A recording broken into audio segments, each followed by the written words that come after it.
रतनगढ़ नाम के छोटे से कस्बे में रेलवे लाइन के पास मिट्टी और टीन से बना एक छोटा सा घर था। उसी घर में रहता था 18 साल का अमन। उम्र कम थी लेकिन जिम्मेदारियां इतनी बड़ी कि बचपन कब खत्म हुआ उसे खुद भी याद नहीं था। उसके पिता हरिदास पहले फैक्ट्री में मजदूरी करते थे। सुबह से रात तक मशीनों के बीच काम करते और किसी तरह घर का खर्च चला लेते। लेकिन एक दिन फैक्ट्री में बड़ा हादसा हो गया। मशीन में उनका हाथ बुरी तरह फंस गया। इलाज तो हुआ लेकिन अब वो पहले जैसा काम नहीं कर सकते थे। उस दिन के बाद घर की कमाई रुक गई।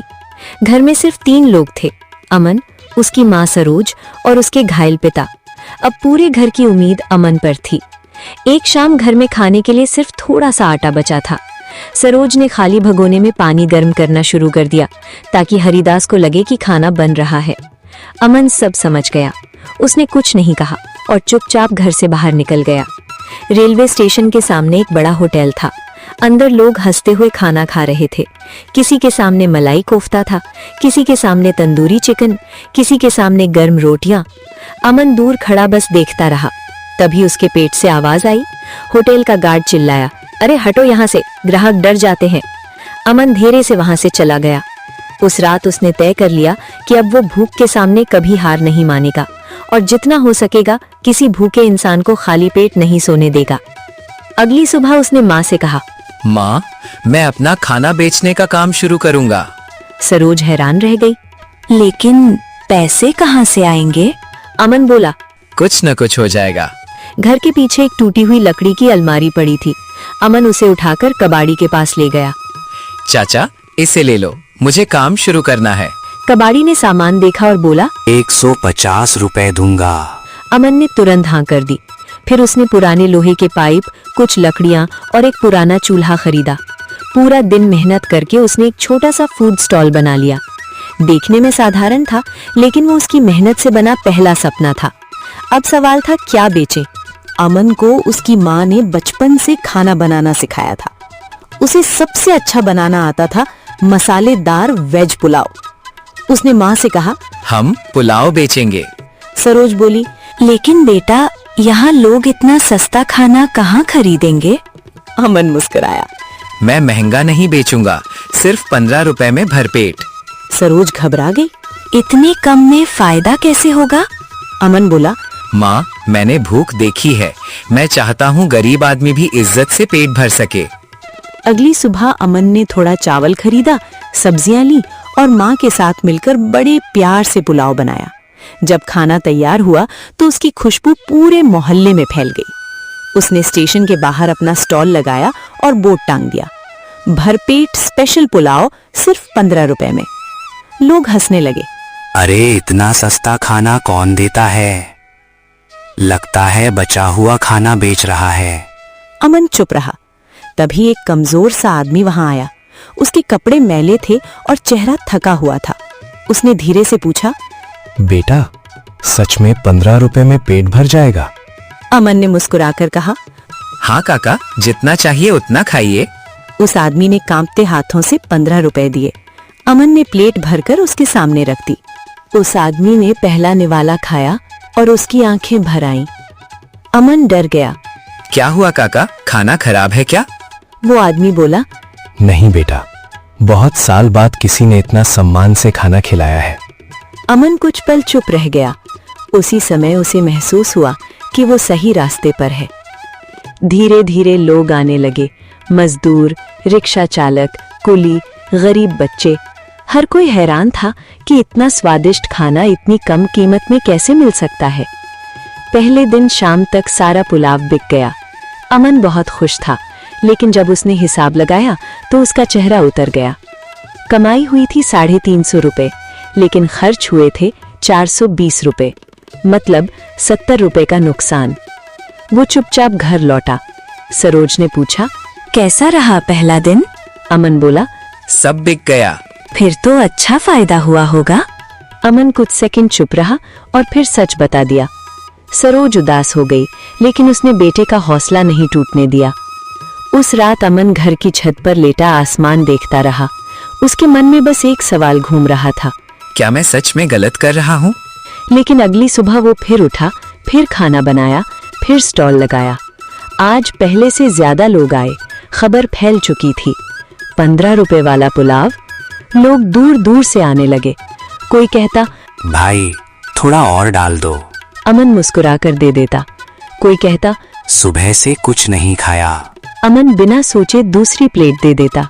लेकिन शाम को फिर नुकसान हुआ, इस बार 120 रुपए का। पास में ही एक और बड़ा स्टॉल था जिसका मालिक था विक्रम। वो महंगे दामों में खाना बेचता था। उसने अमन को देखकर ताना मारा। हीरो बनने चला है, 2 दिन में खुद भूखा मर जाएगा। अमन ने कुछ नहीं कहा, लेकिन उसके दिल में डर बढ़ता जा रहा था। तीसरे दिन बारिश हो गई, ग्राहक कम आए, खाना बच गया और उस दिन नुकसान हुआ 200 रुपए का। अब अमन के पास सिर्फ 30 रुपए बचे थे। उस रात घर में सन्नाटा था। अमन बोला, माँ, शायद मुझे ये काम बंद करना पड़ेगा। उसकी आवाज भर्रा गई थी। अगली सुबह अमन बिना स्टॉल लगाए स्टेशन के पास बैठा था। तभी वही बुजुर्ग आदमी फिर उसके पास आया। क्या हुआ बेटा, आज दुकान नहीं लगाई? अमन बोला, सब खत्म हो गया काका। बुजुर्ग ने पूछा, तू इतना सब क्यों कर रहा था?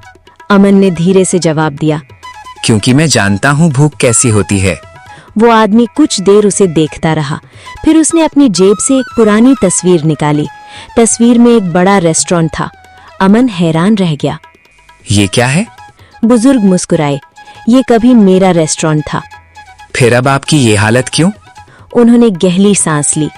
क्योंकि मैं घमंडी हो गया था, गरीबों को अपने होटल से बाहर निकाल देता था। फिर धीरे धीरे सब खत्म हो गया। अमन चुप हो गया। बुजुर्ग ने जेब से 1000 रुपए निकाले और अमन के हाथ में रख दिए। अमन घबरा गया। नहीं काका, मैं ये नहीं ले सकता। उन्होंने मुस्कुरा कर कहा, ये मदद नहीं, तेरी अच्छाई पर भरोसा है। अमन की आंखें नम हो गईं। अगले दिन अमन फिर पूरे जोश से काम पर लग गया। इस बार उसने और भी स्वादिष्ट खाना बनाया। दोपहर में एक लड़की वहां आई। उसके हाथ में कैमरा था। वो एक सोशल मीडिया पत्रकार थी जिसका नाम था रीमा कपूर। उसने बोर्ड पढ़ा और हैरान रह गई।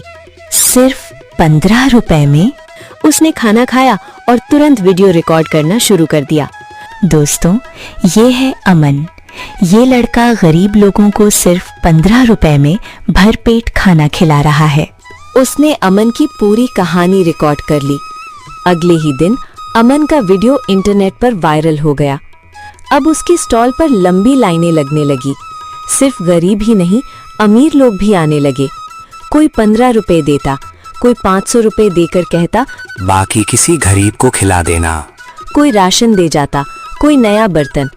अमन समझ नहीं पा रहा था कि उसकी जिंदगी इतनी तेजी से कैसे बदल रही है।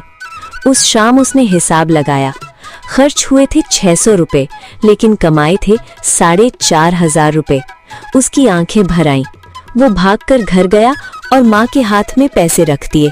सरोज रो पड़ी। आज तेरे पिताजी को बहुत गर्व होता। लेकिन दूसरी तरफ विक्रम गुस्से से जल रहा था। उसने अपने दोस्तों से कहा, अगर इसका स्टॉल चलता रहा तो हमारा धंधा बंद हो जाएगा। उस रात करीब 1 बजे विक्रम और उसके साथी चुपके से वहां पहुंचे जहां अमन अपना स्टॉल खड़ा करता था। उन्होंने स्टॉल तोड़ दिया, बर्तन फेंक दिए, पूरा सामान बर्बाद कर दिया। सुबह जब अमन वहां पहुंचा तो उसकी दुनिया टूट गई। उसका स्टॉल जमीन पर पड़ा था। वो वहीं बैठकर रो पड़ा। मैंने किसी का क्या बिगाड़ा था? तभी वही बुजुर्ग आदमी वहां पहुंचे। उन्होंने अमन के कंधे पर हाथ रखा। रो मत बेटा। अमन बोला, सब खत्म हो गया। बुजुर्ग मुस्कुराए। अभी शुरुआत हुई है, मेरे साथ चल। वो अमन को शहर के बीचों बीच एक बड़े रेस्टोरेंट के सामने ले गए। उस पर लिखा था सरोज फूड पैलेस। अमन हैरान रह गया। बुजुर्ग बोले, ये रेस्टोरेंट अब तेरा है। अमन चौंक गया। क्या? मैं बूढ़ा हो चुका हूँ, मुझे ऐसा इंसान चाहिए जो इंसानियत समझता हो। कुछ ही दिनों में सारे कागज तैयार हो गए। अब अमन एक बड़े रेस्टोरेंट का मालिक था। लेकिन वो बदला नहीं। उसने रेस्टोरेंट के बाहर एक बोर्ड लगवाया, हर जरूरतमंद को भरपेट खाना सिर्फ 15 रुपए में। पूरा शहर हैरान था, इतना बड़ा रेस्टोरेंट और इतना सस्ता खाना। लेकिन अमन के लिए ये सिर्फ बिजनेस नहीं था, ये उसका सपना था। एक दिन विक्रम उसी रेस्टोरेंट के बाहर खड़ा था। उसका खुद का धंधा बंद हो चुका था। वो धीरे से अंदर आया। उसकी आंखों में शर्म थी। मुझे माफ कर दो। अमन मुस्कुराया और उसके सामने खाना रख दिया। गलती इंसान से होती है, लेकिन नफरत हमेशा नहीं रहनी चाहिए। कुछ साल बाद अमन का रेस्टोरेंट पूरे राज्य में मशहूर हो गया, लेकिन उसकी सबसे बड़ी पहचान वही रही, गरीबों को सम्मान से खाना खिलाना। हर दिन सैकड़ों लोग वहां खाना खाते थे। एक दिन एक छोटा बच्चा अमन के पास आया और बोला, भैया, जब मैं बड़ा हो जाऊंगा ना, मैं भी आपकी तरह लोगों की मदद करूंगा। अमन मुस्कुराया। उसने बच्चे के सिर पर हाथ रखा और कहा, बस इतना याद रखना, किसी भूखे इंसान को कभी खाली हाथ मत लौटाना। दुनिया में सबसे बड़ा इंसान वो नहीं जिसके पास सबसे ज्यादा पैसा हो। सबसे बड़ा इंसान वो होता है जिसके दिल में दूसरों के लिए जगह